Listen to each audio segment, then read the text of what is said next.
Hey everybody, welcome back to Inspired Dishes. Today I will be making shrimp fried rice. Now I started to make house rice, aka combination rice, but I couldn't find my other meat, y'all.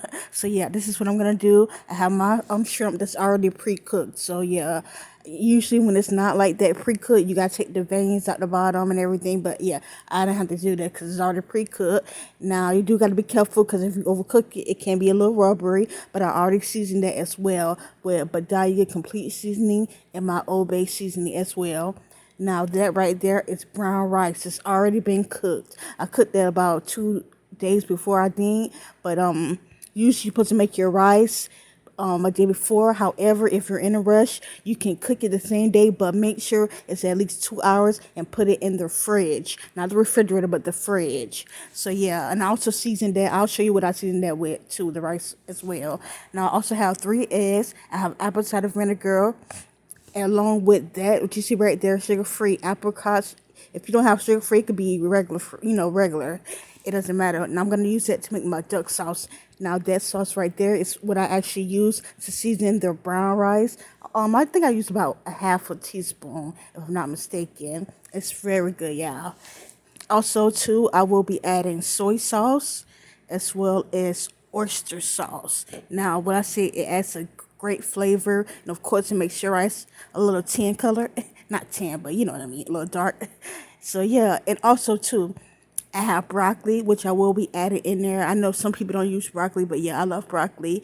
As well as I have bean sprouts. Yes, y'all. Like, I was so shocked I found that. I actually found that in Publix because every time I look into Walmart, I don't find those. But yeah, that's actually in the original recipe with the Chinese food I used to get. I don't know if they still have it, but yeah, when I used to get them when I was young, they used to have that. So that's pretty much everything I think.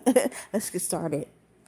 Okay, so on the stove, I have that on medium high, like a number six, number seven, and I have a little bit of peanut oil. Oh yeah, also too, I forgot to tell y'all, I have some peanut oil as well. So you can use any type of oil, like vegetable oil, canola oil, and now I'm gonna add my seasoned shrimps. And yeah, go ahead. Like I said, don't overcook it because I also had to remember that was pre-cooked. So yeah, just make sure you don't overcook it because if you do, it's gonna be rubbery and you're not gonna want to eat that. Nobody gonna want to eat that. So yeah, I'm just gonna put my seasoned shrimp in the pan and cook each side for a couple of minutes, about a minute or two. It doesn't take that long at all whatsoever.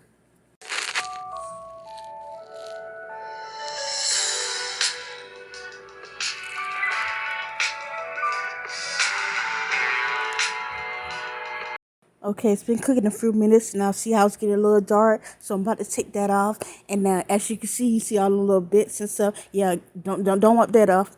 That's flavor, y'all. So yeah, I'm gonna add a little bit more of my peanut oil, and then go ahead and cook up my broccoli and my bean sprouts. Now I put that actually in the same plate as the seasoned shrimp, so I got a little bit of that flavor, which also still gonna get flavor because of the pan, so that's great. Now I turned it down on like a medium, like a number 4 or 5, because you don't want to make it too charred, and just let that simmer on down a little bit.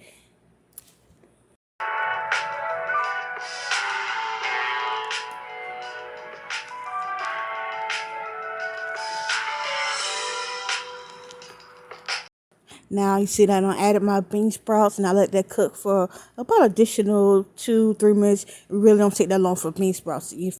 Okay, now once I took the vegetables off, we're pretty much gonna cook up our eggs. Now I'll put some more oil on the pan, and also too, if you see that little spot right there, the dark spot, yeah, I'll put a little bit of that better than bouillon, about half a teaspoon in order to season it. I didn't use no salt, no pepper, no nothing except for that. That's the only seasoning you're gonna need, and also it's gonna be seasoned as well when you put the soy sauce and the oyster sauce. So yeah.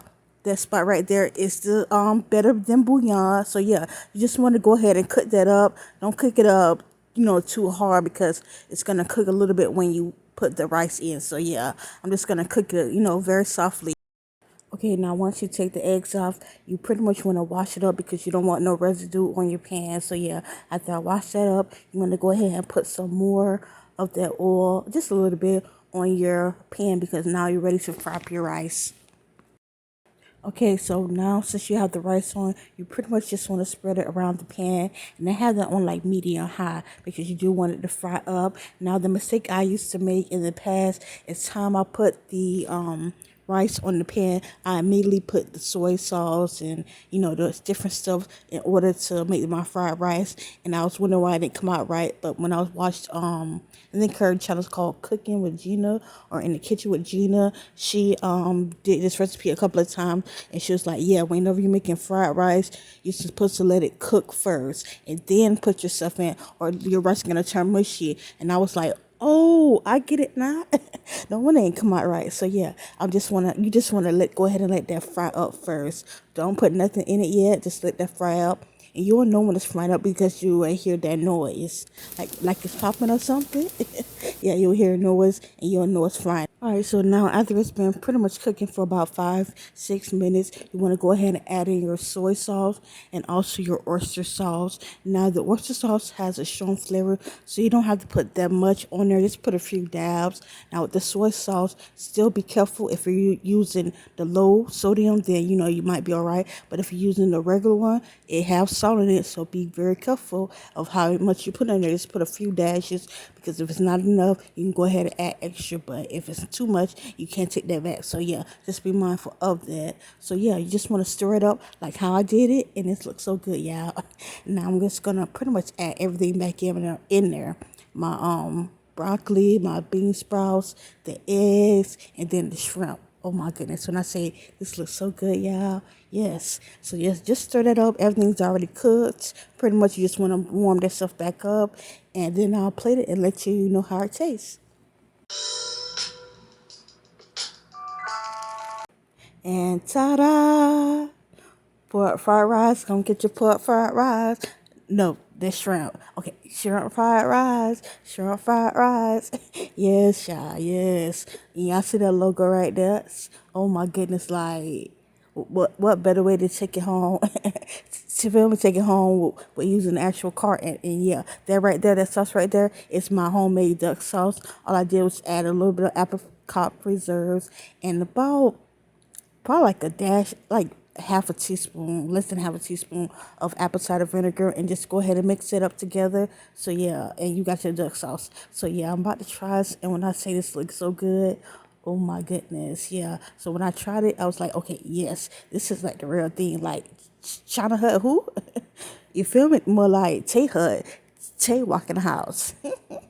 Yeah, and then I'm gonna be trying it with the duck sauce because I had a taste with that and it was so good. Oh my goodness, it was so good. So yeah, please try this recipe, and it was even good with the brown rice. But yeah, just try this recipe. Make sure you like, make sure you share, and also make sure you subscribe to my channel.